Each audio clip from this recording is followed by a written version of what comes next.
की झोली अवश्य भरता। बस अच्छा, एक आप लोगों ने ध्यान दिया होगा, अगर एक टकटकी परमात्मा की ओर लगाई,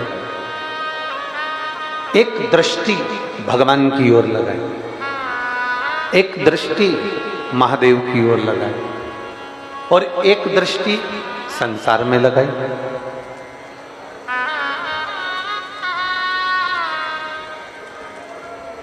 कभी किसी कोई स्त्री है, कोई कन्या है, कोई लड़की है, कोई व्यक्ति है, कोई पुरुष है, कोई लड़का है, कोई खूब बोल्ड आदमी है, कोई दादागिरी वाला है या कोई अन्य है,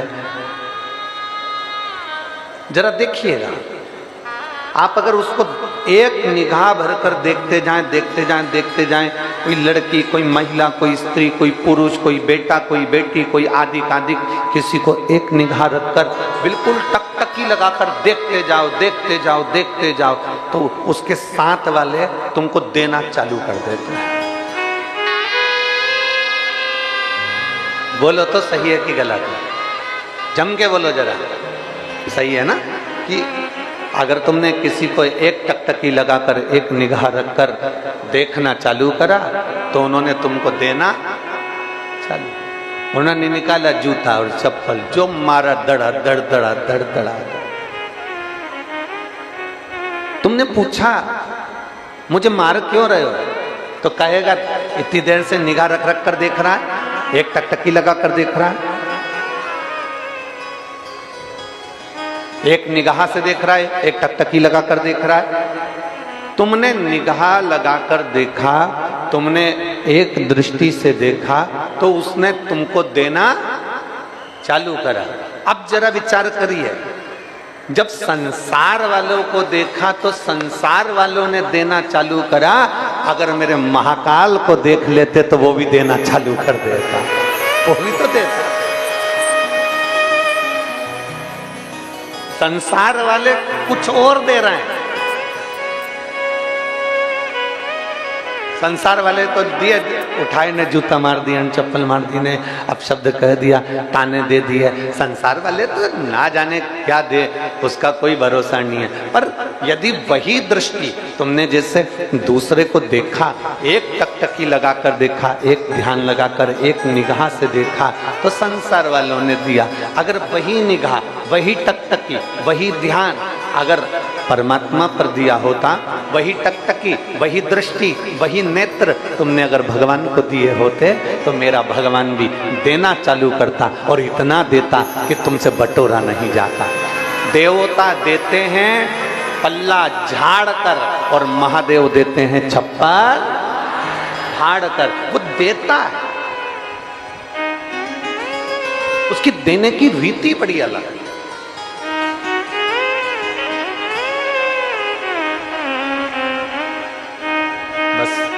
आप उस परमात्मा को निहार कैसे रहे, कैसे नहीं? अब ये भी हमको सोचना है कि देखना कहां है।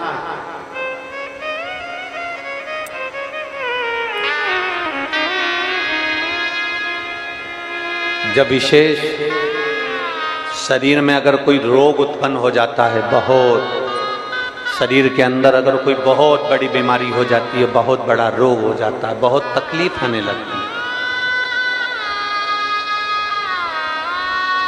बहुत तकलीफ। डॉक्टर ने कह दिया कमर का गुरिया खसक गया, डॉक्टर ने कह दिया तुम नीचे नहीं बैठ पाओगे, डॉक्टर ने कह दिया तुम्हारी यह हड्डी बढ़ गई है, यह हड्डी का ऑपरेशन करना पड़ेगा। डॉक्टर से जांच करवाते रहो और साथ में एक प्रयोग करते रहो। जैसे ये जलाधारी है, ये शिवलिंग है, यहां से पानी नीचे बहता है, थोड़ा समझिएगा। ये जलाधारी है, ये पानी बहने का स्थान जलाधारी का, ये पीठी का, संपूर्ण पीठी का ये शिवलिंग। डॉक्टर कह दे कि ऑपरेशन की जरूरत पड़ रही है और तुम्हारा गुरिया खसक गया या तुम्हारी हड्डी बढ़ गई या तुम्हारी हड्डी का रोग बढ़ गया, ये शिवलिंग पर आप भगवान देवादिदेव महादेव को जल चढ़ाएं और जल चढ़ाने के बाद जो जल यहाँ बह कर आता है उस स्थान पर अगर जल चढ़ाया भी नहीं है तो जहां से पानी नीचे की ओर गिर रहा है उस स्थान पर गणेश, कार्तिकेय, अशोक सुंदरी वाली जगह से जब जल नीचे की ओर गिरता है उस स्थान पर अपना हाथ लगाकर बस कुछ देर तक उस हस्त कमल को उस स्थान पर लगाएं और भगवान शंकर का पंचाक्षर मंत्र नमः शिवाय या षडाक्षर मंत्र ओम नमः शिवाय या श्री शिवाय नमस्तुभ्यम भगवान का मंत्र का उच्चारण करें। यदि महामृत्युंजय मंत्र का स्मरण आता हो तो महामृत्युंजय मंत्र का स्मरण करें। हाथ का स्पर्श कर कर मार्कंडे बाबा का स्मरण कर कर और उस हाथ में ही थोड़ा सा जल झेलकर नंदी के पास बैठकर उसका आचमन करें।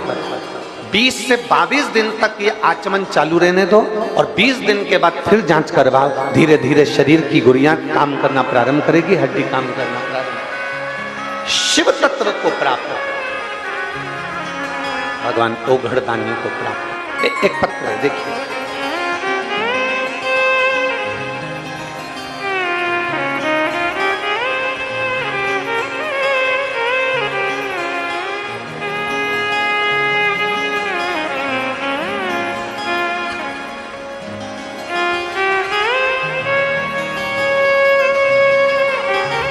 श्रीमती सीमा नामदेव, पति सुनील नामदेव, मास्टर कॉलोनी शंकर टीला विदिशा की रहने वाली है। कहीं बैठे हो तो हाथ हिला सकते हैं। श्रीमती सीमा नामदेव, पति सुनील नामदेव, पता मास्टर कॉलोनी शंकर टीला विदिशा। कहीं बैठे हो तो हाथ हिला सकते हैं। अगर बच्चे को लेकर आई हो तो व्यासपीठ पर लेकर आ सकते हैं। मैं बाबा का क्या गुणगान करूं गुरुदेव। मेरी शादी को 11 साल हो गए थे। 11 साल से मुझे संतान का सुख नहीं था। हमने ऐसा कोई डॉक्टर नहीं जिसको नहीं दिखाया। 6-7 साल तक हमने इलाज करवाया। फिर हमने, कोई बोलता कि यहाँ चले जाओ, वहां चले जाते, कोई कहता वहां चले जाओ, वहां चले जाते। सब दूर से गोदी भी भरवा ली, सब दूर से नारियल भी झेल कर आ गए, पर संतान का सुख नहीं। तब हमारे पड़ोस की एक बेटी ने हमसे कहा कि आप सीहोर चलें और कुबरेश्वर बाबा के यहाँ पर कंकर शंकर की पूजन करते हैं और वहां से आने के बाद रोज शंकर के मंदिर जाना प्रारंभ करो। धाम पर कंकर शंकर का पूजन करा, वहां से आए और शिव जी के मंदिर में हमने रोज जाना प्रारंभ कर दिया। भगवान शंकर के मंदिर में रोज जाते, जल चढ़ाते, आचमन करते, सफेद आंकड़े की जड़ का प्रयोग किया। और बाबा का मैं क्या गुणगान करूं गुरुदेव। बाबा ने हमारा गर्भ तो ठहरा दिया, पर मालूम पड़ा कि बच्चे की धड़कन ही नहीं है। अब 11 साल के बाद गर्भ ठहरा और बच्चे की धड़कन नहीं, तब करें तो करें क्या। तब किसी ने कहा कि वो सीहोर वाला महाराज कहता है कि बेलपत्र भगवान शंकर पर चढ़ी हुई, उस बेलपत्र के पीछे का भाग अशोक सुंदरी का नाम लेकर पाले। हमने उसको खाया और हम फिर जांच कराने के लिए गए तो बच्चे की धड़कन वापिस आ गई और बाबा की कृपा से मेरे घर में 11 वर्ष के बाद बच्चे ने जन्म लिया। मैं बाबा को नमन करने के लिए आई हूँ। कहीं बैठे हो तो आ सकते हैं। ये शिव भक्ति, ये अविरल भक्ति, एक विश्वास, एक भरोसा, एक दृढ़ता। नेत्र भरकर देखो, मना नहीं।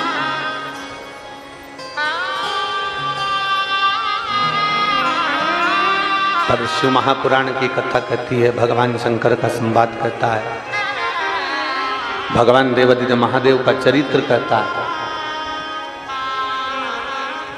देखना कहां है,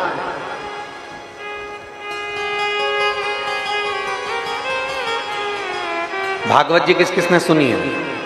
हाथ उठाओ जल्दी से। सबने सुनी है? रख लो आप। समुद्र मंथन की कथा सुनी है? अरे बोलो तो, सुनिए।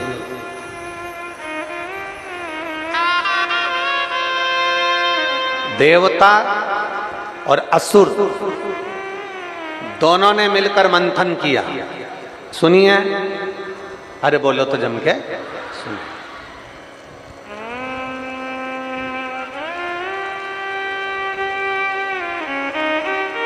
अमृत कौन लेकर आया था? मोहिनी अवतार भगवान ने दिया, और मोहिनी अवतार धारण कर कर भगवान अमृत को लेकर आए। मोहिनी। अब एक तरफ असुर बैठे, एक तरफ देवता बैठे।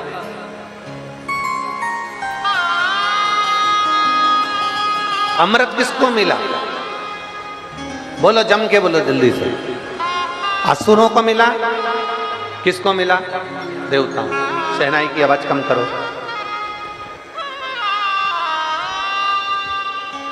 अमृत किसको मिला? देवता।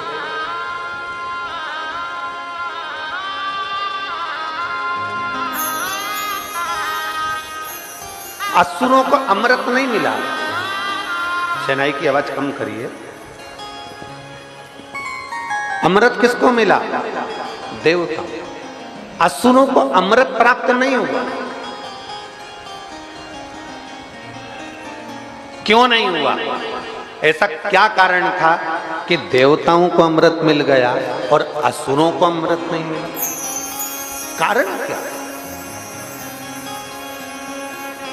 मंथन दोनों ने करा है, अमृत निकला भी है, श्रीमद् भागवत में आपने सुना भी है, पर देवताओं को अमृत मिल गया और असुरों को अमृत नहीं मिला।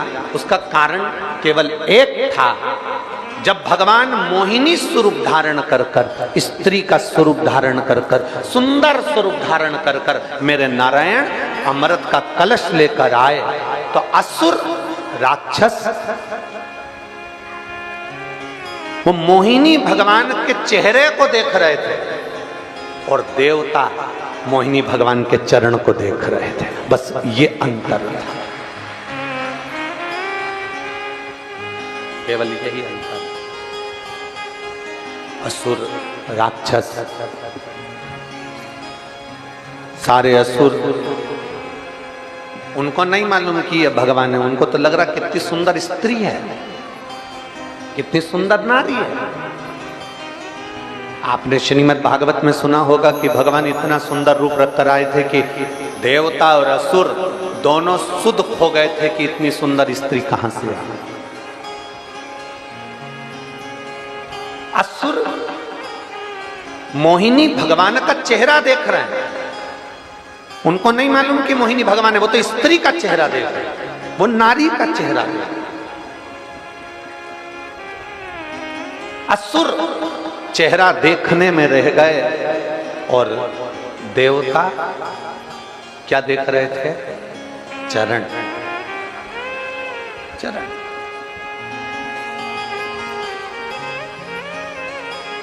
शिव महापुराण की कथा कहती है, किसी पर स्त्री का चेहरा देखने से अच्छा है उसके चरणार बिंद को नमन करो, उसके चरण को देख।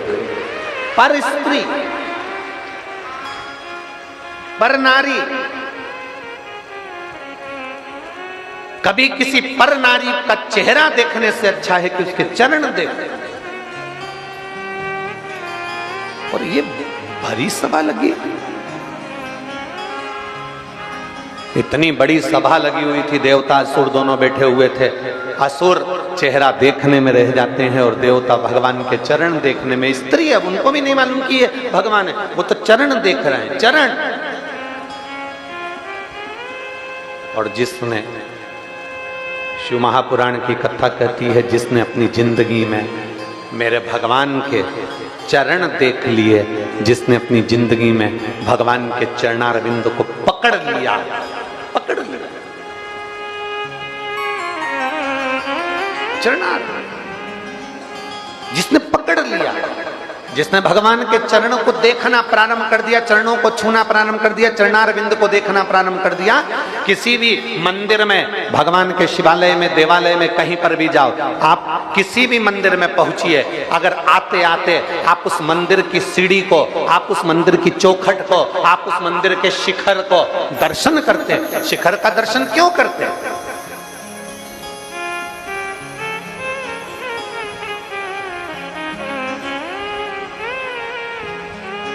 ऐसा क्या जरूरत पड़ गई कि मंदिर के शिखर का दर्शन करना चाहिए? और हमारे शास्त्र, हमारे वेद, हमारे पुराण भी कहते हैं शिखर दर्शनम सर्व पापनाशनम। हमारे शास्त्र भी कहते हैं कि शिखर का दर्शन करो। शिखर के दर्शन से हमें मिलता क्या है? शिखर के दर्शन से हमें क्या प्राप्त होता है?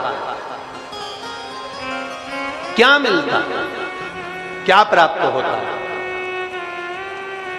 कहा मंदिर 25-50 करोड़ का बनवा लो, मंदिर 100-200 करोड़ का बनवा लो, मंदिर 1000 करोड़ का बनवा लो, पर मंदिर का पूरा मंदिर बनाने के बाद अगर उस मंदिर पर शिखर नहीं है, वो तांबे का, वो पीतल का, वो शिखर छोटा सा उस मंदिर पर अगर नहीं है, तो वो करोड़ों का मंदिर भी मान्य नहीं है।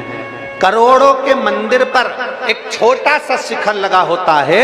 ये हमारा सनातन धर्म कहता है कि मेरे भोलेनाथ भी इस प्रेरणा को देते हैं कि भले करोड़ों लोगों से तुम्हारा संबंध हो, अरबपति, खरबपति और दुनिया के सारे धनपतियों से तुम्हारा संबंध हो, और शिव पुराण की कथा कहती है छोटा सा शिखर ऊपर भगवान ने रखा, उसी तरह छोटे से छोटे व्यक्ति को भी ऊपर रखना, तो तुम भी उन्नति की सीढ़ी पर चढ़।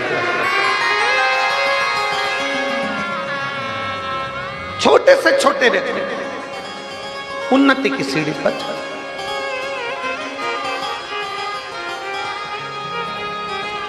ए भाई, जो बहुत पैसे वाले होते हैं ना, बहुत करोड़पति होते हैं ना,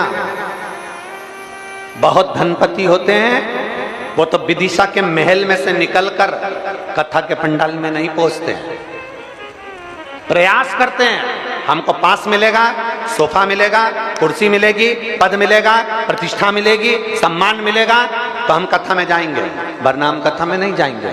शंकर की कथा में धन और गरीब ये नहीं देखा जाता। शंकर की कथा में तो केवल इतना देखा जाता है कि मेरे नगर में मेरा महादेव आया है और मुझे उस महादेव से प्राप्त करना है।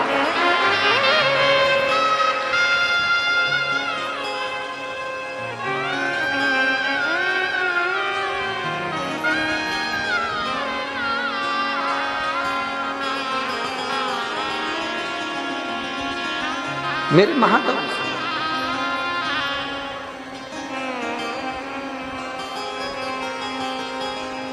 एक छोटा सा बच्चा स्टूल पे चढ़ता है, कूदता है, अकेले में वो छोटा सा बच्चा स्टूल पे चढ़ता है, कूदता है, अकेले में नहीं कूदेगा। उसकी मम्मी काम कर रही होगी, उसके पापा काम कर रहे होंगे, उसके मम्मी पापा, चाचा चाची, उसके ताऊ ताई, उसके काका काकी, उसके बुआ फूफा, कोई वहां काम कर रहे होंगे, तो छोटा सा बच्चा सोफे पे चढ़ेगा और कूदने का प्रयास करे, क्योंकि उसको मालूम है अगर मैं गिर गया ना तो मेरी मम्मी मुझे उठा लेगी, मेरा पापा मुझे उठाएगा, मेरा काका मुझे उठाएगा, मेरा ताऊ मुझे उठाएगा, मेरी ताई मुझे उठाएगी, क्योंकि वो बच्चा कूदता वहां है जहां उसके माँ बाप बैठे होते हैं। उसी तरह आप सब शिव महापुराण की कथा में बैठे हो, साड़ियां कीचड़ में हो रही है, चप्पल कीचड़ में हो रही है, शरीर पर कीचड़ लग रहा है, पूरा कीचड़ कीचड़ में, साड़ियां पूरी कीचड़ में भिड़ रही है, पन्नी बिछा ली, बैठ गए, आनंद कर लिया। कहां बैठे हो?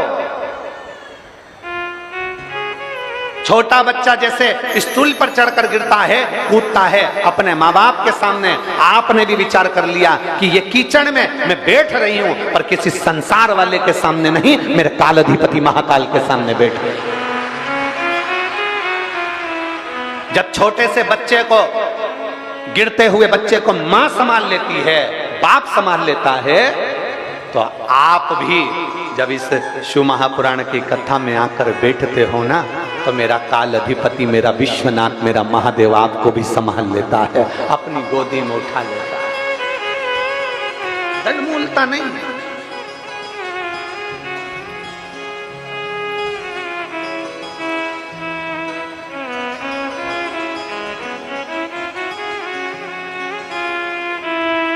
कई लोग ऐसे भी मिलेंगे संसार में, शिव महापुराण की कथा होती है ना, तो जो समिति कथा कराती है या कोई व्यक्ति विशेष कथा कराता है,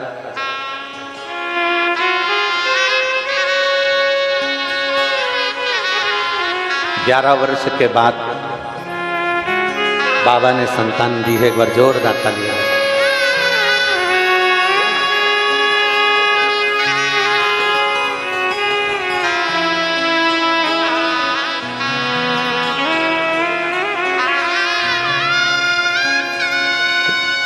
दीदी कह रही है पहले मंदिर नहीं जाते।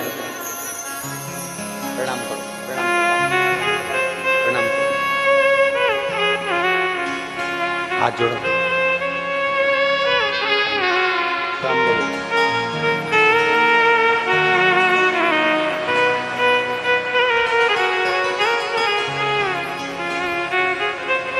कह रही हैं पहले मानते नहीं थे, शिव महापुराण की कथा जब से सुनना प्रारंभ करना चालू करी, 11 वर्ष के बाद बाबा ने झोली भरी। एक बार जोरदार।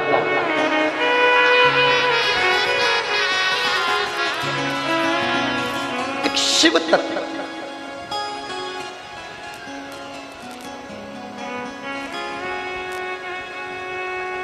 खाली न जाता कोई दर से तुम्हारे, खाली न जाता कोई दर से तुम्हारे, मैं भी खड़ी हूँ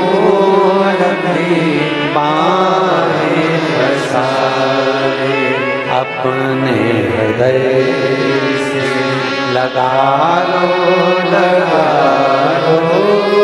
गिना जा रहा हो, उठा लो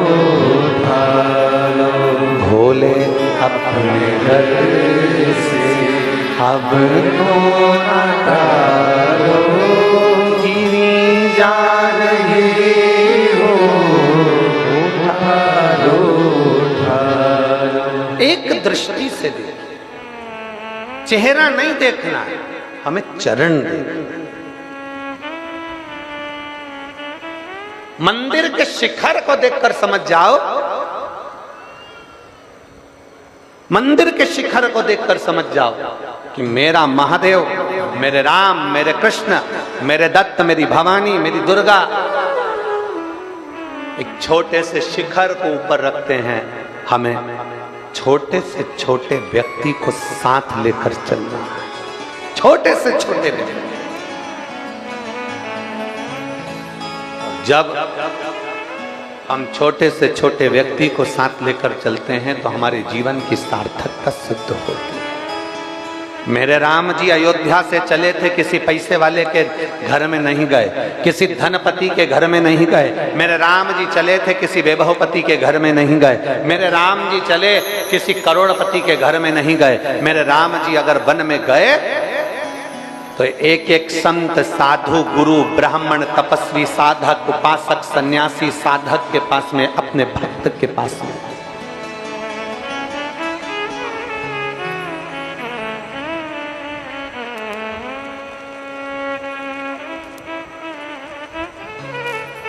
एक साधारण सा साधारण व्यक्ति,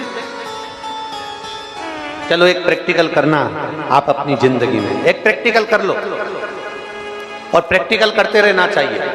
प्रैक्टिकल करने में पीछे नहीं हटना चाहिए। एक महाराज जी प्रवचन में कह रहे थे, व्यक्ति को मदिरा नहीं पीना चाहिए, शराब नहीं पीना चाहिए, शराब का नशा नहीं करना चाहिए, मदिरा से दूर रहो, शराब के नशे से दूर रहो। उसी में महाराज का पहचान वाला बैठा था, उठ के खड़ा हो गया, बोलने लगा, वो महाराज तो तो इतनी बड़ी बड़ी बात कह रहा है, तेरा सग्गा भाई पी के तो नाली में पड़ा, हमको ज्ञान दे रहा, पहले उसको तो समझा ले। महाराज जी ने कहा, देख भैया, मैं भी प्रवचन दे रहा हूं और मेरा भाई भी प्रवचन दे रहा है, मैं मुख से समझा रहा हूं, मेरा भाई प्रैक्टिकल करके दिखा रहा है। तेरी मर्जी है, दोनों में कैसे समझेगा, ये हमारे ऊपर निर्भर करता है कि हम क्या। और प्रैक्टिकल करो, प्रैक्टिकल करते रहना चाहिए, प्रैक्टिकल करो, प्रैक्टिकल करते रहना चाहिए। और हम तो साइंस के स्टूडेंट रहे, तो हमारे अंदाजे में रहा कि प्रैक्टिकल करना अपनी जिंदगी के लिए एक अनुभव है। करिए प्रैक्टिकल।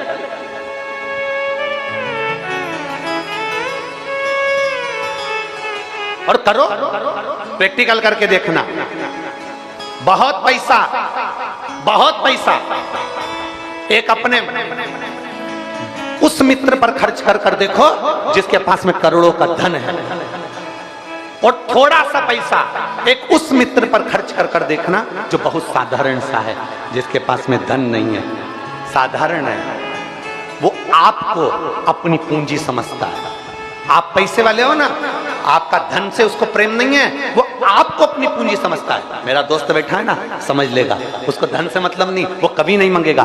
पैसे वाला पैसे वाले से धन मांग लेगा, पर गरीबड़ा नहीं मांगेगा, संकोच करता है मांगने में, वो नहीं मांगेगा। दो मित्र हैं, एक धनपति है, एक साधारण सा है। वो धनपति जब तुम्हारी विपदा की घड़ी आएगी ना, सामने नहीं खड़ा होगा, और वो साधारण जिसके ऊपर तुमने कुछ खर्च नहीं करा, वो तुम्हारी विपदा की घड़ी में रात और दिन खड़ा मिल जाए। रात दिन तुम्हारी विपदा की घड़ी में खड़ा मिल जाएगा। एक नौकर चाकर साधारण सा सेवक जिसके लिए तुमने थोड़ा बहुत भी कर दिया, वो तुम्हारी विपदा की घड़ी में खड़ा मिल जाएगा। जिस रिश्तेदारों के लिए, नातेदारों के लिए, कुटुंबों के लिए, जिस परिवार के लिए तुमने करोड़ों का धन खर्च कर दिया, वो कोई तुम्हारे सम्मुख में आकर खड़े नहीं होंगे। वाह वारी दुनिया, मतलब की दुनिया में किसी का कोई नहीं। संसार में अकेले पैदा हुए हो, संसार से अकेले जाना है, संसार में अकेले आगे बढ़ने का प्रयास किया है, संसार में अकेले आकर संघर्ष किया है, संसार में अकेले रहकर तुम्हें उन्नति की सीढ़ी पर चढ़ना है। जब तुम चढ़ भी जाओगे अकेले के बल पर, तुमने बहुत कुछ करने का प्रयास कर लिया, तब तुम्हारी उन्नति की सीढ़ी पर चढ़े हुए लोग तुम्हें देख नहीं पाएंगे। इसलिए निवेदन है, अपना संघर्ष, अपना स्नेह छोटों को देना प्रारंभ करिए। अगर भगवान ने आपको धन दिया है, पैसा दिया है, कोई बच्चा पढ़ना चाहता है गरीब का, उस बच्चे को अच्छी एजुकेशन दिलाइए। कोई को दवाई की जरूरत है, धन भगवान ने दिया है, उसको दवाई की जरूरत है, उसको दवाई दिलाइए। मत दान करो तुम किसी को, 1 रुपया मत दो तुम किसी को, पर अपना अगर भगवान तुम्हें धन दे रहा है और कोई पड़ोसी का बच्चा गरीब है, उसको पढ़ना है, उसको एजुकेशन चाहिए, आप अपने बच्चे को डॉक्टर बना रहे हो, इंजीनियर बना रहे हो, कलेक्टर बना रहे हो, IAS ऑफिसर बना रहे हो, अपने बच्चे को पढ़ाओ, मना नहीं है, पर उस बच्चे के साथ में एक साधारण छोटे से बच्चे को जिसके पास में धन नहीं है, उसको पढ़ाने का प्रयास करना। एक बार तुम्हारी औलाद तुम्हें नहीं पूछेगी, पर जो गरीब के बच्चे को तुम पढ़ाकर कलेक्टर बना दोगे, वो बार बार पूछेगा।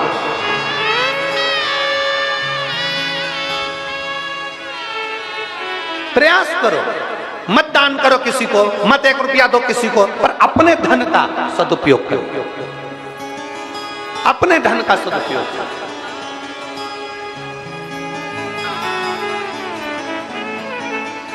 आज हम केवल अपने लिए सोचते हैं, अपने लिए करते हैं, बाकी का किसी के लिए, किसी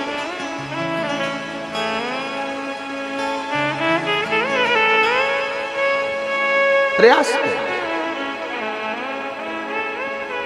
इन हाथों से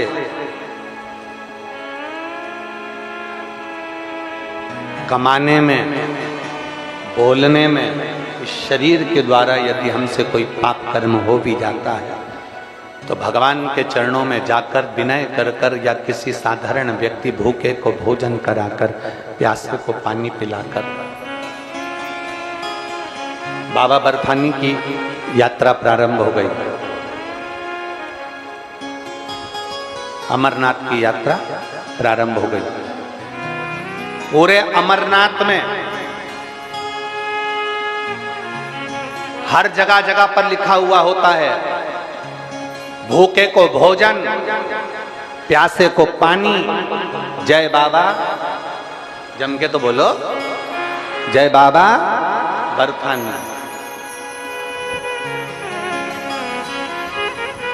भूखे को भोजन, प्यासे को पानी, जय बाबा बर्फानी। अब ये किसी ने पूछा गुरुजी ये क्यों लिखते हैं लोग बाग, इसको लिखने से क्या फायदा? हमने कहा उसने पूरी जगह पर लिखा हुआ है भूखे को भोजन, प्यासे को पानी, जय बाबा बर्फानी। क्योंकि दुनिया के लोगों को ये मालूम है जब हम उन्नति पर चढ़ते हैं, ऊंचाई पर चढ़ते हैं, जब बहुत आगे बढ़ते हैं, जब हम अमरनाथ की यात्रा के लिए चलते जाते हैं, चलते चलते चलते चलते इतने ऊपर पहुंच जाते हैं कि हमारे पास में वजन लेकर नहीं जाते, सामान लेकर नहीं जाते, भूख भी लगती है, प्यास भी लगती है, पानी ठंडा होता है, पीते बनता नहीं है, भोजन ठंडा मिलता है, करते बनता नहीं है। तो कई लोग भले तुम्हारे पास में, तुम्हारी जेब में 1000, 2000, 5000, 25, 50,000 रुपए पड़े हों, भले तुम्हारे होटल में लाखों रुपए पड़े हों, परंतु जिस जगह पे जरूरत है उस जगह पर नहीं मिल पाते। उस जगह पर बाबा बर्फानी तुम्हारा पेट भर देता है, उस जगह पर बर्फानी तुम्हें पानी दे देता है। भूखे को भोजन, प्यासे को पानी, जय बाबा बर्फानी। उस जगह पर दे रहा है। और मैंने तेरे ही भरोसे बाबा, तेरे ही भरोसे हवा बिच उड़ती जावांगी बाबा, डोर हर तो छड़ीना कटी जावांगी भोले मेरी पतन, शंभो मैं तेरी पतन, हवा बिच उड़ती जावांगी बाबा, डोर तो छड़ीना कटी जावांगी। बाबा किस जगह पर आता है, बाबा किस जगह पर साथ देता है? जब दुनिया साथ छोड़ देती है। पैसा जेब में पड़ा है, भोजन नहीं मिल रहा, प्यास लग रही है, पानी नहीं मिल रहा, तब मेरा बाबा आता है। एक पत्र है, देखिए,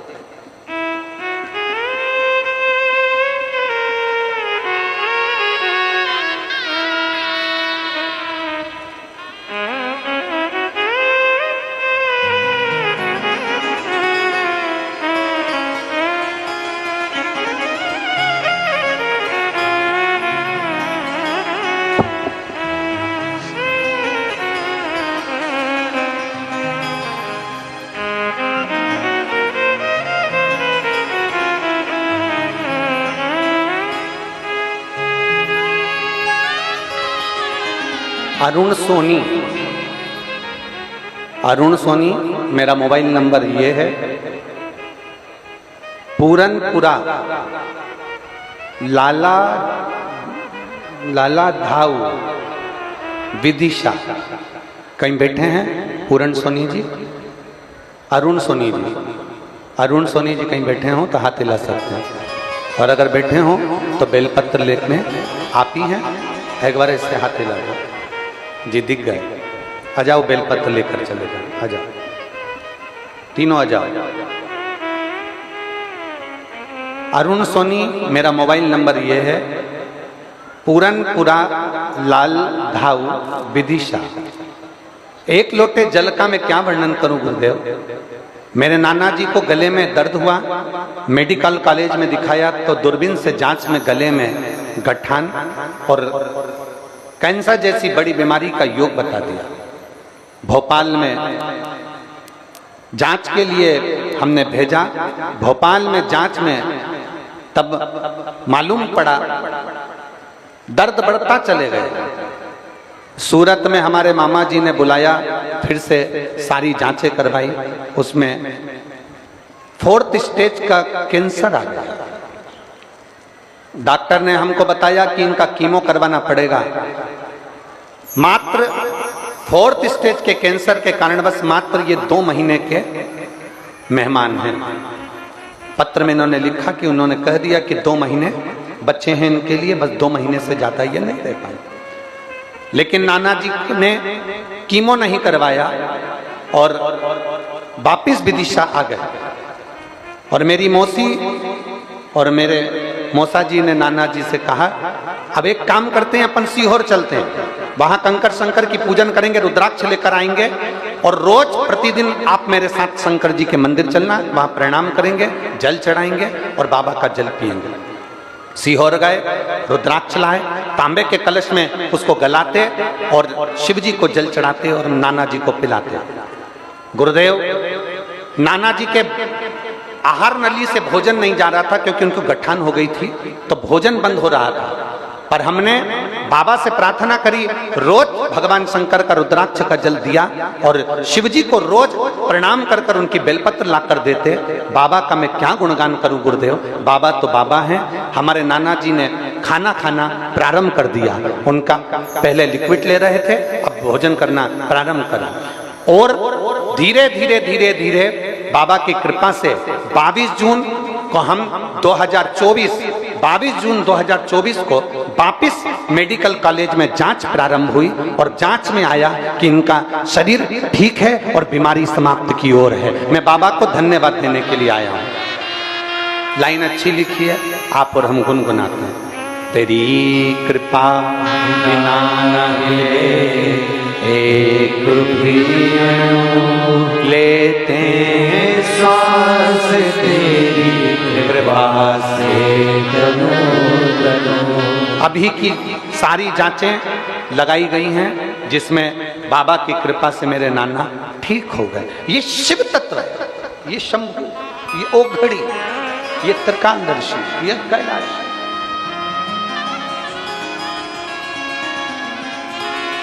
आप कुछ दें ना दें, मेरे महादेव को एक लोटा जल जरूर, सारी समस्या का हल। जम के बोलो जरा, सारी समस्या का हल बोल बम का नारा है। उसके आश्रित हो जाए, उसके आश्रित।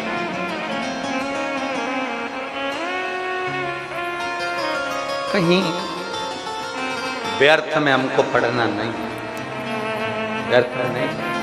हमें इधर उधर कोई ने कह दिया यहाँ चले जाओ, कोई ने कह दिया वहाँ चले जाओ। शिव पुराण तो कहती है अपने नजदीक के शिवालय में चले जाओ, अपने नजदीक के शंकर के मंदिर चले जाओ। कुछ मत लेकर जाओ तो एक लोटा जल लेकर।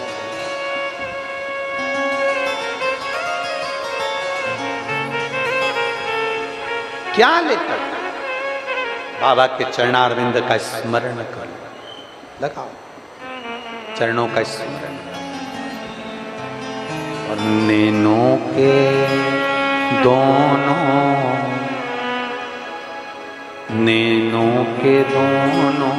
प्याले कुछ भीख मांगने आया। उसके चरणों में पहुंचकर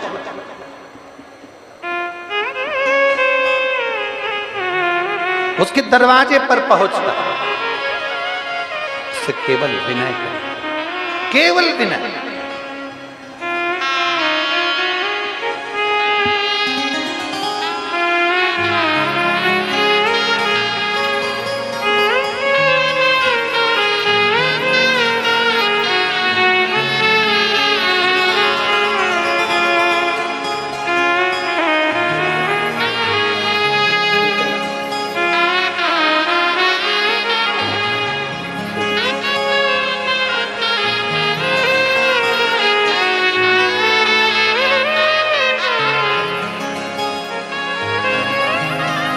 शिव तत्व कह रही हैं।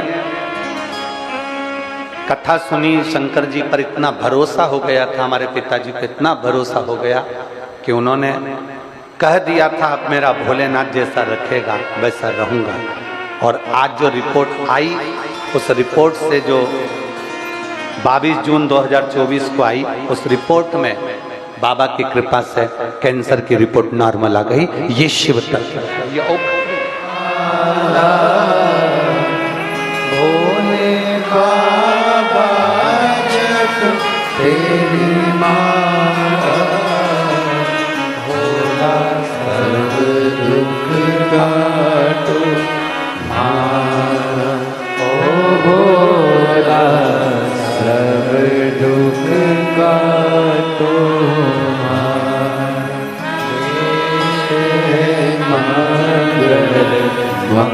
मंगलकारी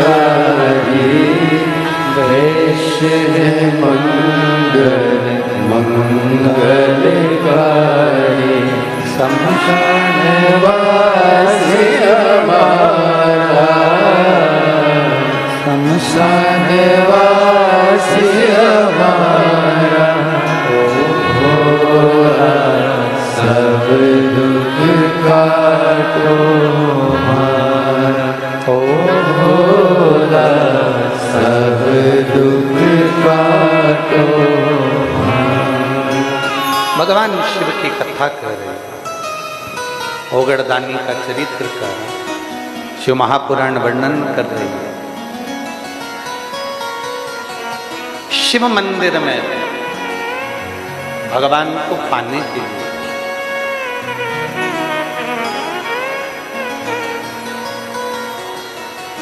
किसी दूसरे से अपने मन की बात, अपने हृदय की बातें, अपने दुखड़े आप किसी से कह भी दोगे तो कोई तुम्हारे दुख को कम करने वाला नहीं। कौन कम करे?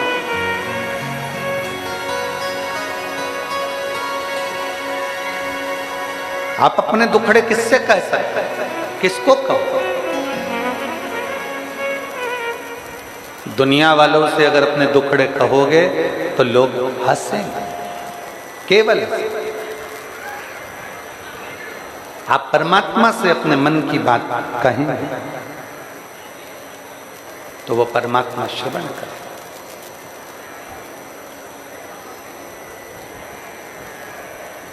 आज से गुप्त नवरात्रे प्रारंभ हो रहे हैं,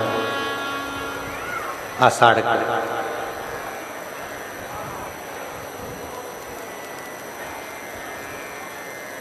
गुप्त नवरात्रे का मतलब क्या होता है? हृदय से, किसी को बता के नहीं, हृदय से, गुप्त भाव से, अपने मन से माँ जगत जननी की, माँ जगदम्बा की आराधना करना। अपने 4 नवरात्रे में से 2 नवरात्रे गुप्त होते हैं और 2 नवरात्रे उजागर होते हैं। चैत्र का, शरद, अश्विन, पर 2 नवरात्रे गुप्त है। इन दोनों नवरात्रे को गुप्त इसलिए रखा गया कि अपने दिल की बात को अंदर रखिए, किसी से मत कहो।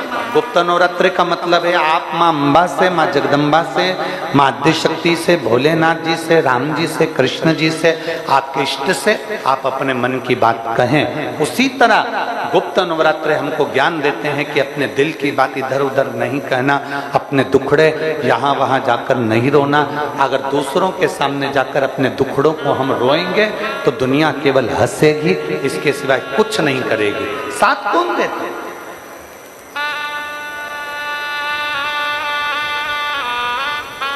ज्ञान देने वाले दुनिया में मिल जाएंगे पर सहयोग देने वाले कम मिलेंगे। ज्ञान देने वाले तुरंत मिल जाएंगे पर सहयोग देने वाला कोई नहीं मिलेगा, कोई नहीं मिलेगा।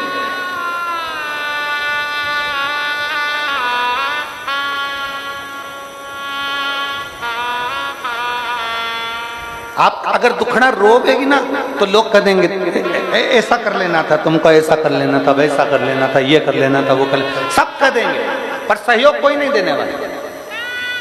कौन देगा सहयोग? तो फिर कहना क्यों उनसे, बोलना क्यों उनसे? आपके दिल में आया, आप देवाधिदेव महादेव के पास पहुंच गए।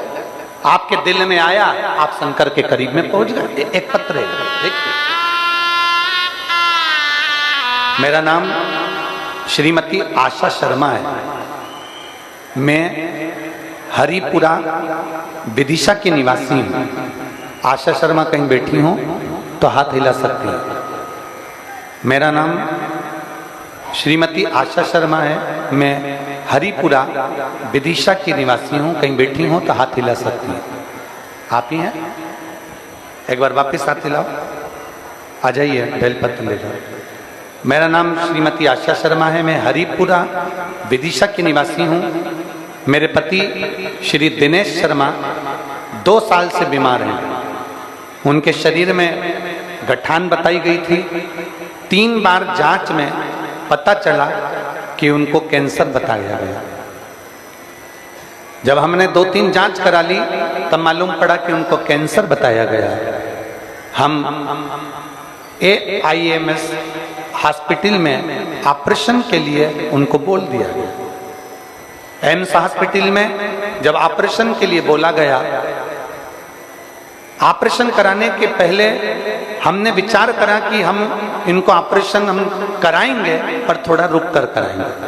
हमने डॉक्टर साहब से कहा हमको थोड़े से दिन दे दो, उसके बाद हम ऑपरेशन करा लेते हैं। डॉक्टर ने कहा ऑपरेशन कराना जरूरी है क्योंकि कैंसर फैलता है। हमने हॉस्पिटल से छुट्टी कराकर और हम सीधे अपनी जांच और दवाइयां लेकर अपने घर आ गए। घर पर आने के बाद हमने विचार करा करें क्या। फिर हम कुबेरेश्वर धाम गए, वहां से हम एक रुद्राक्ष ले आए, कंकर शंकर की हमने पूजन कर ली और रुद्राक्ष लाकर, पत्र को आप लोग पढ़ सकते हो लेडी पर, रुद्राक्ष को लाकर जल में गलाकर वो जल हम शिव जी को चढ़ाना प्रारंभ कर दिए। हम बाबा को जल चढ़ाना प्रारंभ करें, वो जल लाकर अपने पति को देना प्रारंभ करा और धीरे धीरे धीरे धीरे हमने 15 दिन निकाल दिए और 15 दिन के बाद हमने वापिस एम्स हॉस्पिटल में फिर जांच कराया। तो जांच कराने पर उन्होंने कहा अब इनके शरीर में कैंसर की गठान नहीं है और कैंसर नहीं है, रिपोर्ट नॉर्मल आ गई। मैं बाबा को यहाँ प्रणाम करने के लिए आ जाओ। मेरा नाम श्रीमती आशा शर्मा, मैं हरिपुरा विदिशा की निवासी हूँ। अब रिपोर्ट नॉर्मल आ गई, गठान भी नहीं, कैंसर भी। ये शिव तत्व के प्रति, भगवान शंकर के प्रति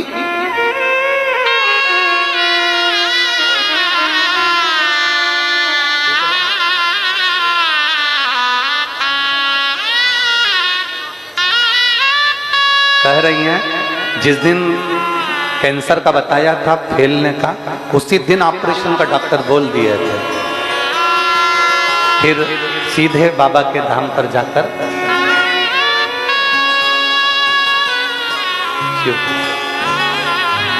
एक अविरल भक्ति, एक विश्वास शिव के प्रति जागृत था। और जब LED नहीं चल रही है, LED नहीं चल रही कि आवाज नहीं आ रही है? LED नहीं चल रही।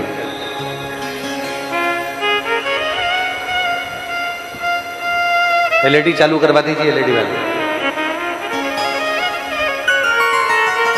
एक विश्वास जब हमारे भीतर जागृत होता है, एक भरोसा जब हम मेरे भोले बाबा के प्रति जागृत कर लेते हैं तो ये निश्चित है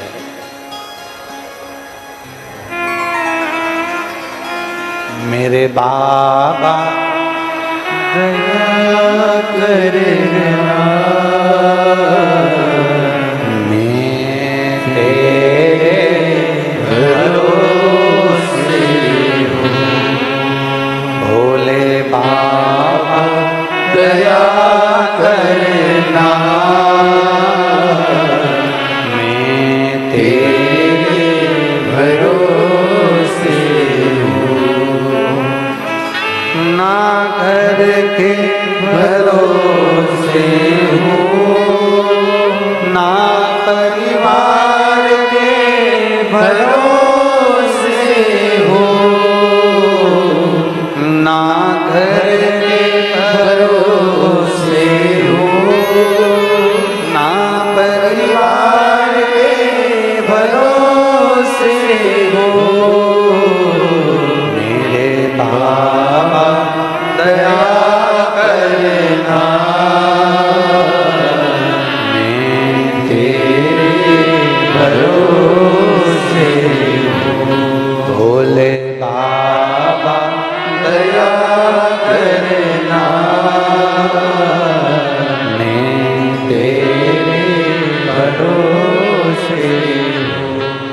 आश्रित हो जाएं, जगत पर आश्रित नहीं होना।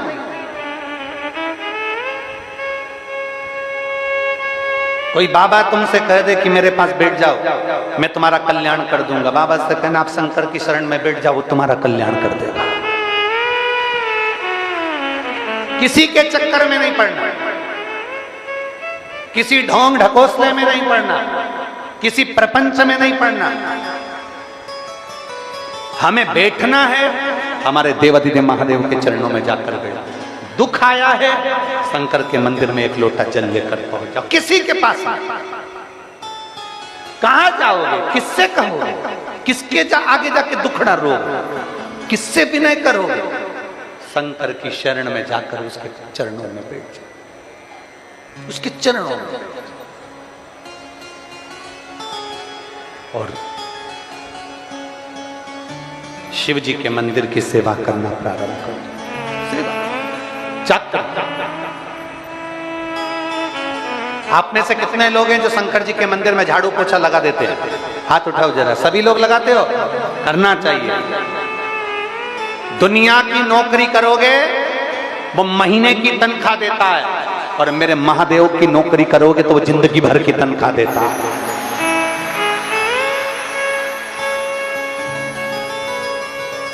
जिंदगी भर की तनख्वाह मेरा देवाधिदेव महादेव प्रदान करता है, केवल महीने की नहीं, जिंदगी भर। आप आश्रित हो उस पर। हम सब कहीं ना कहीं किसी न किसी रूप में हम इधर उधर भटक रहे हैं। हम भटकना छोड़कर भगवान की शरणागति ग्रहण करें। असुरों ने भगवान का चेहरा देखा था और देवताओं ने भगवान के चरण देखे थे। कभी भी मंदिर, शिवालय, देवालय जाइए, भगवान के चरण देखना प्रारंभ कर दिए। हमारे पुष्टि मार्ग में 5 दर्शन की मूलता है। हम आटोयाम के दर्शन नहीं बोल रहे, हम पंच दर्शन की बात कर रहे हैं। हमारे पुष्टि मार्ग में आटोयाम के दर्शन तो होते हैं, पर हमारे पुष्टि मार्ग में 5 दर्शन की मूलता होती है। सबसे पहला दर्शन, सबसे पहला दर्शन भगवान के चरणारविंद का। दूसरा दर्शन भगवान के नाभि कोश का, जो कि मंगला में होता है, नाभि का दर्शन। तीसरा दर्शन भगवान के वक्षस्थल का। चौथा दर्शन भगवान के नेत्रों का। और 5वां दर्शन भगवान की, श्रीनाथ जी की जो आड़ी टेढ़ी चोटी नीचे की ओर आती है, शिखा जो मेरे श्री जी बाबा की, मेरे गोवर्धन नाथ जी की, मेरे ठाकुर जी की शिखा जो नीचे आती है, उसका दर्शन। 5 दर्शन, 5 दर्शन। पहला चरणारविंद का, भगवान के चरणों का दर्शन करते हुए मन से कहिए कि बाबा मैं आपके चरणों में रहना चाहती हूँ। नाभि का दर्शन करते हुए कहिए बाबा आपकी नाभि इतनी गहरी है कि आपने ब्रह्मा जी को कमल के पुष्प के ऊपर प्रकट कर दिया, अपनी नाभि से बाहर निकाल दिया। जैसे नाभि गहरी है वैसे ये भव सागर गहरा है, इससे हमको बाहर निकाल दो। तीसरा दर्शन वक्षस्थल का, हृदय, भगवान के हृदय का दर्शन, छाती का दर्शन, वक्षस्थल का दर्शन करो तो भगवान से प्रार्थना करो, हे भगवान आपके हृदय में हमें निवास दें, अपने हृदय।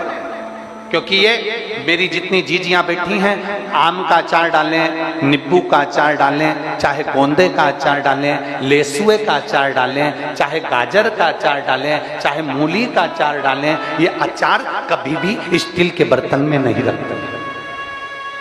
बोलो तो मेरी जीजियां सही है? स्टील के बर्तन में अचार नहीं रखती, पीतल के बर्तन में अचार नहीं रखती, लोहे के बर्तन में अचार नहीं रखती, तांबा कांसे के बर्तन में अचार नहीं रखती। मेरी बहनें चीनी, कांच की बरनी में अचार को रखती हैं, क्योंकि इनको मालूम है कांच की बरनी में अचार सुरक्षित रहेगा, चीनी की बरनी में अचार सुरक्षित रहेगा। तो भगवान से कहना, भगवान तुम्हारे हृदय से सुंदर कोई बरनी नहीं है, मेरे जैसे अचार की फांक को अपने दिल में रखना। तुमसे अच्छी हृदय जैसी बरनी कहां मिलेगी? रख। और भगवान अपने हृदय में आपको रख लेते हैं। जब जरूरत पड़ती है विदिशा वालों को तब अचार की फांक निकाल के दे देते हैं। जैसे ये 7 दिन के लिए अचार की फांक मिली, ये 7 दिन के लिए अचार की फांक मिली थी शिवपुराण। अब इस शिवपुराण में कई लोग आते हैं, किसी को अचार का मसाला पसंद आता है, किसी को अचार का तेल पसंद आता है, किसी को अचार की फांक पसंद आती है, किसी को अचार की गुठली पसंद आती है। यह आपके ऊपर निर्भर करता है कि आपको शिवपुराण में भजन पसंद आते हैं, किसी को कथा पसंद आती है, किसी को उपाय पसंद आते हैं, किसी को भगवान शंकर की शरणागति पसंद आती है और किसी किसी को गुठली पसंद आती है। गुठली से मतलब है कि वो केवल यहाँ आकर ये देखते रहते हैं कि क्या क्या गड़बड़ हो रहा है, वो दिखाना है, बस वो गुठली उनके हाथ में लगता है। अरे अचार की बरनी खुली है, तेल चाट लो, मसाला चाट लो, फांक चाट लो, बन सके तो उसका सुगंध ले लो, उसको खा लो।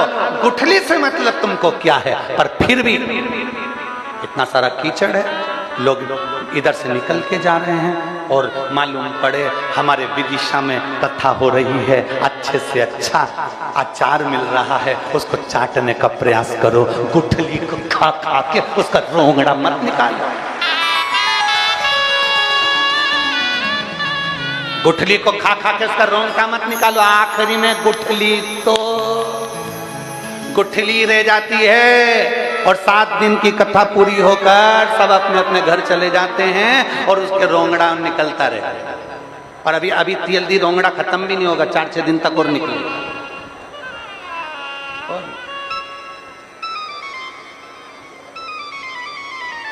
भगवान से कहो, प्रथम दर्शन चरण का, दूसरा दर्शन नाभि का, तीसरा दर्शन हृदय का, चौथा दर्शन भगवान की निगाह का।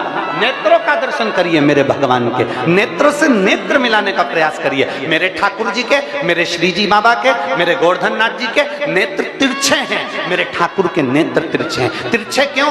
क्योंकि जब बाल्टी कुएं में गिर जाती है तो उसको निकालने के लिए जो एंगल डाले जाते हैं वो टेढ़े होते हैं। टेढ़े टेढ़े एंगल डाले जाते हैं, टेढ़े टेढ़े सरिये डाले जाते हैं। टेढ़े टेढ़े सरिये जब नीचे जाते हैं तो कुएं में से बाल्टी निकाल कर ले आते हैं। उसी तरह ये भव सागर गहरा है। हम जब भगवान के नैनों का दर्शन करते हैं तो उसमें अटक जाते हैं तो भव से पार हो जाते हैं। ये चौथा दर्शन।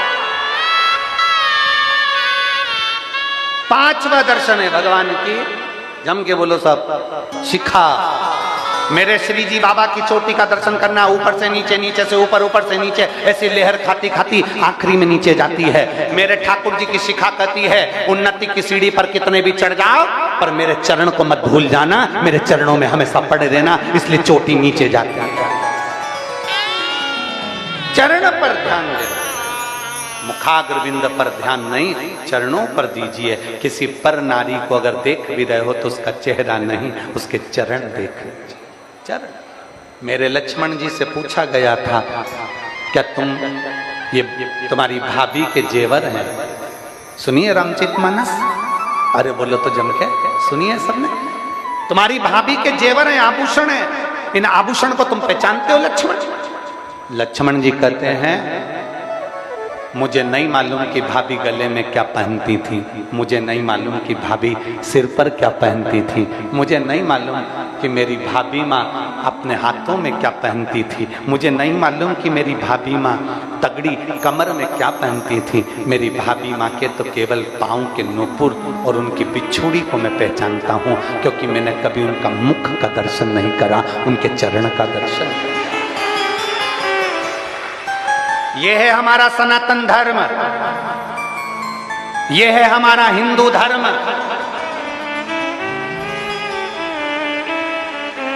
ऊंचे ऊंचे सिंहासन पर बैठकर लोग कह देते हैं कि सनातन धर्म क्या है, हिंदू धर्म क्या है।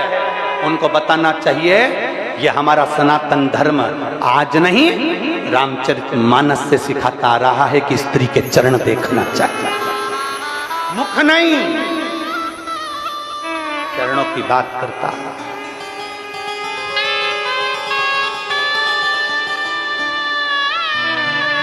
पूछा गया तुमने चरण, तुम क्या हार देखते हो? नहीं। तुमने बेंदा देखा? नहीं। तुमने चूड़ा देखा? नहीं। मैंने नहीं। मैंने हार नहीं देखा, मैंने चूड़ा नहीं देखा, मैंने तगड़ी नहीं देखी, मैंने कान के कुंडल नहीं देखे, मैंने नथड़ी नहीं देखी, मैंने नहीं देखी। मैंने तो केवल देखा है तो मेरी भाभी माँ के केवल चरण देखे, केवल चरण। जरा विचार करिएगा, भाभी माँ के केवल चरण, केवल चरण। बच्चे ने फोटो बनाया है, बहुत दोस्त।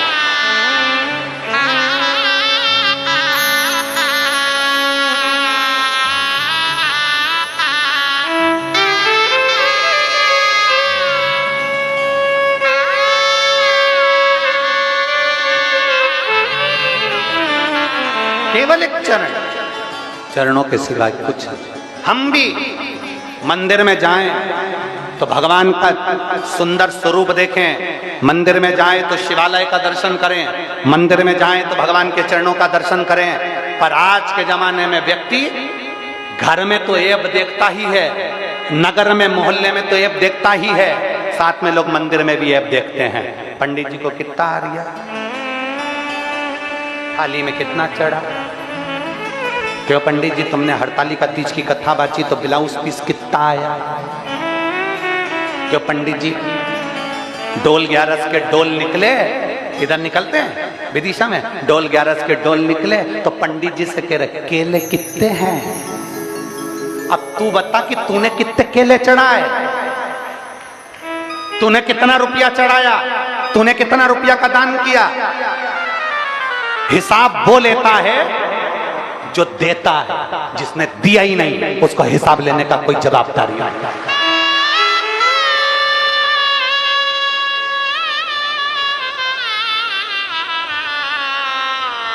उसको जवाबदारी नहीं है। क्यों महाराज जी, मंदिर में गए तो सबसे पहले थाली देखी, मंदिर में गए तो सबसे पहले जाले देखे, मंदिर में गए तो सबसे पहले साफ सफाई देखी, मंदिर में खड़े होकर के दिया। कितनी गंदगी हो रही महाराज, तुम ध्यान नहीं रखते। पंडित जी हम तुम्हें महीने की तनख्वाह देते हैं, तुम ध्यान नहीं देते। पंडित जी है, नौकर नहीं, उसके लिए सम्मानजनक शब्दों का प्रयोग होना चाहिए।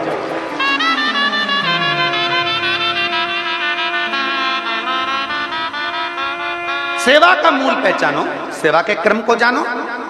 घर में ऐब देखते रहे, मेरी बहू ऐसी, मेरा बेटा ऐसा, मेरी सास ऐसी, मेरा ससुर ऐसा, मेरा ये ऐसा, मेरा वो वैसा, बाजार में ऐब देखते रहे। पर मेरे भगवान शंकर के शिवालय में जाना, शिव महापुराण में जाना, शंकर के मंदिर में जाना, ऐब मत देखना, क्योंकि सबसे ज्यादा ऐब तो हमारे अंदर भरे हुए हैं। छल, बेईमानी, कपट, निंदा सब हम में भरी है। जब हम जैसे ऐबले को महादेव स्वीकार कर रहे हैं तो फिर ऐब क्या संसार के देखना। इसलिए मंदिर में जाओ तो भगवान का भजन करिए, मंदिर में जाओ शिव को प्राप्त करने का प्रयास करिए, मंदिर में जाओ एक लोटा जल तुम जब शंकर जी को चढ़ाओ तो भगवान से कहना मेरे जैसे पापी को तुमने पकड़ रखा, बस इतनी कृपा करना कि भव सागर से तार देना, इतनी सी दया करना। अपने अवगुण भगवान से जाकर कहो, दूसरे के अवगुण नहीं।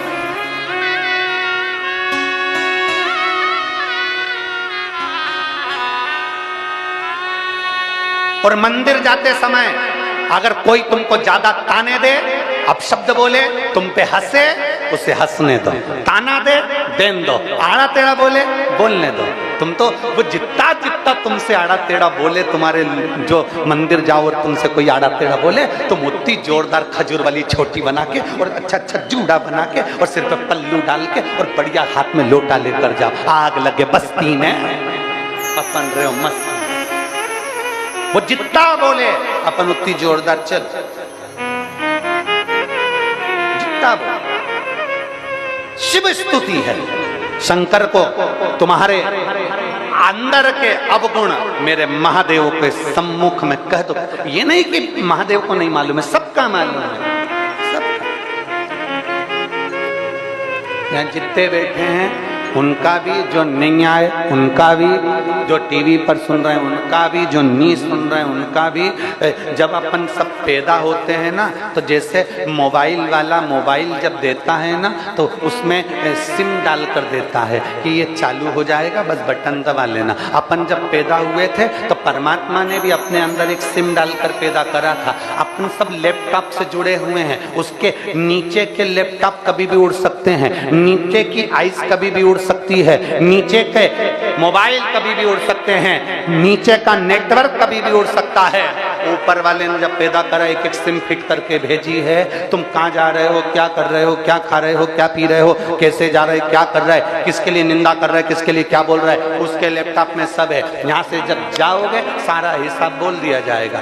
एक कथा आती है, दो व्यक्ति मर गए, एक बस का ड्राइवर मर गया और एक महाराज मर गए। कथा करने वाले बड़े जोरदार थे, वो भी मर गए। लाइन लगी थी बैकुंठ में, सबसे पूछा जा रहा था तुम कौन, तुम कौन, सबको बताया जा रहा था तुम यहाँ चले जाओ, तुम वहां चले जाओ। बस का ड्राइवर आया, तुम कौन, बस के ड्राइवर।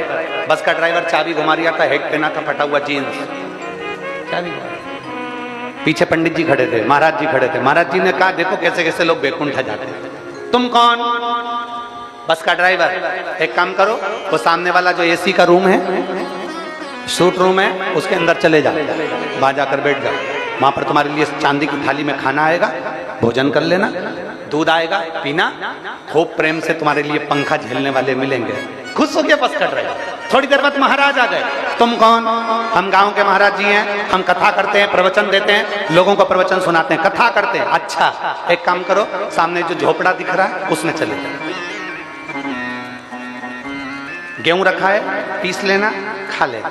चूल्हा रखा है, फूकनी से फूक मारना, आग जलाना और खाना बनाना। पंडित जी को गुस्सा आ गया। महाराज जी ने कहा हम इतने विद्वान संत, इतने बड़े महाराज, और तुम हमको झोपड़े में ठहरा रहे। और वो आया वो बस का ड्राइवर, उसको तुमने एसी का रूम दे दिया। बैकुंठ में क्या पक्षपात होता है? मैं आंदोलन करूंगा। इतने में तुरंत धर्मराज ने कहा आंदोलन करना है जितना कर लेना, और अभी जाओ झोपड़े में। अरे मुझे ये तो बताओ कि उस बस के ड्राइवर को एसी का रूम और मेरे जैसे प्रवचन करने वाले को टूटा हुआ झोपड़ा। इतने में धर्मराज ने कहा यहाँ लेखनी में जो लिखा होता है उससे दिया जाता है।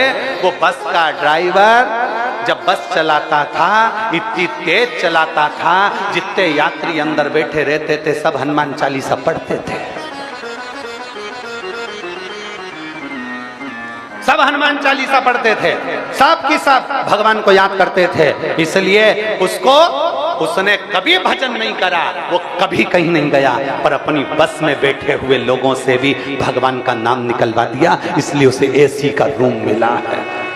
और तुम प्रवचन देते थे, कथा कहते थे, आधे से ज्यादा लोग तो दीवार से टिक के सोते थे और बच्चे कुछ प्रसाद के चक्कर में आते थे।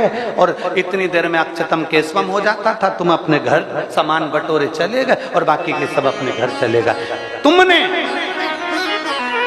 जनमानस को जगाने का प्रयास नहीं करा, सोते हुए को जगाने का प्रयास नहीं करा। एक बार ये संसार के लोगों को सोते हुए को उठाने का प्रयास करिए। और याद रखना, मुर्गा सोते हुए को जगाता है, इसलिए मुर्गे को काट दिया जाता है। और संसार में जो सनातन धर्म को जगाएगा उसको काटने वाले ढेर सारे पड़े। मुर्गा सोते हुए को उठाता है, इसलिए उसको काट दिया जाता है, उसकी आवाज बंद कर दी जाती है। सनातन धर्म को जो जगाने का प्रयास करेगा, सनातन हिंदू धर्म को जो जागृत करने का प्रयास करेगा, दुनिया के लोग उसको बदनाम कर कर उसको काटने का प्रयास करेंगे, उसको बदनाम करने का प्रयास करेंगे, उसको दबाने का प्रयास करेंगे। पर याद रखना, मुर्गा एक काम करता है, भले मरना तो है, जगा के ही मर जाऊं, उससे अच्छा सनातनी को जाग कर जगा कर ही जाना चाहिए। सनातनी को जाग कर और जगा कर ही जाना चाहिए। मेरे शंकर के दरवाजे पर जाओ, ऐब मत देखिए, खोट मत देखिए। सावन के महीने में शिव को लोटा भर के जल चढ़ाओ तो अपने भीतर के खोट बता दो, बाबा मेरे जैसा पापी संसार में कोई नहीं होगा, पर तू मुझे स्वीकार कर लेना शंभु, मैं तेरे चरणों में पड़ा हुआ हूँ। शंभु शरण मांगू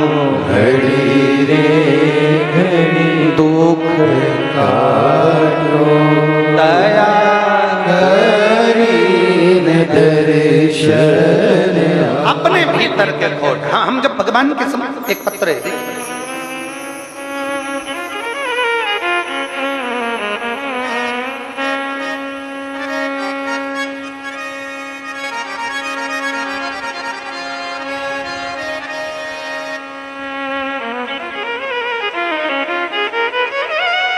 मैं आरती राठौर, दीपक स्टूडियो, तिलक चौक, विदिशा से हूं। कहीं बैठे हो तो हाथ हिला सकते हैं। मैं आरती राठौर, दीपक स्टूडियो, तिलक चौक, विदिशा। कहीं बैठी हो तो हाथ हिला सकते हैं। और अगर बैठी हो तो बेलपत्र लेने के लिए आ सकते हैं। मैं बेलपत्र का क्या वर्णन करूं गुरुदेव। हम भरोसा नहीं करते थे कथा पर, भगवान पर मेरे बाबा पर जब भरोसा करना प्रारंभ करा, कथा सुनना प्रारंभ करी, मुझे 6 साल से थायराइड की बीमारी है, मेरे पूरे शरीर में तकलीफ रहती है गुरुदेव। 6 साल से मैं दवाइयां ले रही हूं, भोपाल का इलाज चल रहा, सब दूर के इलाज करवा करवा के थक गई, पर थायराइड की बीमारी समाप्त नहीं गुरुदेव। तब मैंने आपकी कथा सुनना प्रारंभ करा और पहली बार भगवान शंकर के मंदिर में जाना प्रारंभ करा। मैं आपको जानती भी नहीं थी, आपको सुनती भी नहीं थी, मोबाइल पे थोड़ा सा देखा था और विश्वास जागा। आपको कथा सुनी, अपने पास में जो शंकर का मंदिर है वहां जाना प्रारंभ करा और बाबा का चढ़ा हुआ जल पीना प्रारंभ करा, बेलपत्र खाना प्रारंभ करा। फिर हम सीहोर भी गए, वहां से रुद्राक्ष लेकर आए, उसका भी जल पिया। आज मैं बाबा की कृपा से एक भी गोली नहीं खाती और मेरी थायराइड की बीमारी पूरी ठीक हो चुकी है। मैं बाबा को प्रणाम करती हूँ। एक शिव तत्व, आरती राठौर, दीपक स्टूडियो, तिलक चौक, विदिशा। एक विश्वास, एक भरोसा, एक केंद्रता। हम अपने भाव से जब शिव के द्वार जाएं, शंकर के पास सबकी लेखनी लगी हुई है, उसको सब मालूम है कि आप क्या हो, हम क्या हैं, जगत क्या, संसार क्या, उससे कुछ नहीं छुपा। तुम दुनिया की वस्तु छुपा लो पर परमात्मा से अपने कर्म नहीं छुपा सकते। कर्म का लेख तो वो भुगताता ही है। इसलिए फिर कहा, मत बुरे कर्म करो बंदे वरना पछताएगा भगवान की आंखों से।